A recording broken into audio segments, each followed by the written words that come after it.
അന്നിങ്ങനെ ഓടിച്ചോടി പോയെന്നൊക്കെ പറഞ്ഞപ്പോൾ അതുകൊണ്ട് എല്ലാവരും അങ്ങനെ വിശ്വസിച്ചത്. അങ്ങനെ ചെയ്യത്തില്ലായിരുന്നു. ഇതിനെന്താ പറ്റുമെന്ന് നമുക്കറിയത്തില്ലല്ലോ. ഇപ്പോഴല്ലേ ഞങ്ങളിതൊക്കെ അറിയുന്നത്. അപ്പോൾ ഞങ്ങളെല്ലാവരും അവിടെ അച്ഛൻ മരിച്ചപ്പോഴും ഞങ്ങൾ വിചാരിച്ച് വരുമായിരിക്കും കുഞ്ഞിലേക്ക് പോയത് കൊണ്ട് അങ്ങനെ വരയിട്ട് കാണുന്നുള്ള ഞങ്ങൾ എല്ലാവരും തെറ്റിദ്ധരിച്ചെന്നെല്ലാം പറഞ്ഞായിരുന്നു. അറിയാമോ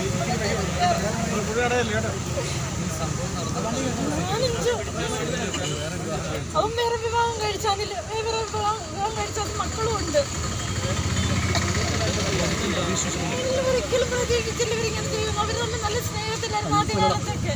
പിന്നെ ഇവരുടെ വീട്ടിൽ പോയി കഴിഞ്ഞാൽ പ്രശ്നങ്ങളുണ്ട്. അത് ഒരു വാടകയ്ക്ക് താമസിച്ചുകൊണ്ടിരിക്കുമായിരുന്നു. അത് കഴിഞ്ഞാൽ പിന്നീട് പ്രശ്നങ്ങൾ ഉണ്ടാകുന്നതന്നെ. ഇല്ല ഇന്നലെ ഞാൻ ആ ഭാഗത്തുണ്ടായിരുന്നു. നമ്മൾ അങ്ങോട്ട് കയറാൻ പറ്റത്തില്ലായിരുന്നല്ലോ. ഞങ്ങളൊക്കെ ആയിട്ട് നല്ല ബന്ധത്തില്ല. അവിടെ ഞങ്ങളുടെ ആൾക്കാരോട് നല്ല ബന്ധത്തിലാണ്. അവിടെ ആങ്ങള അനിൽ പ്രതികരിച്ചിരുന്നു. അയ്യൂർ പോലീസ് അന്വേഷണത്തിൽ പോകാൻ വിശ്വസിക്കുന്നു.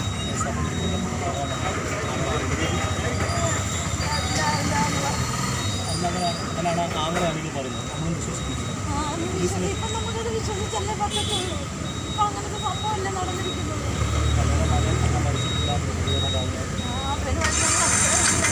നമ്മുടെ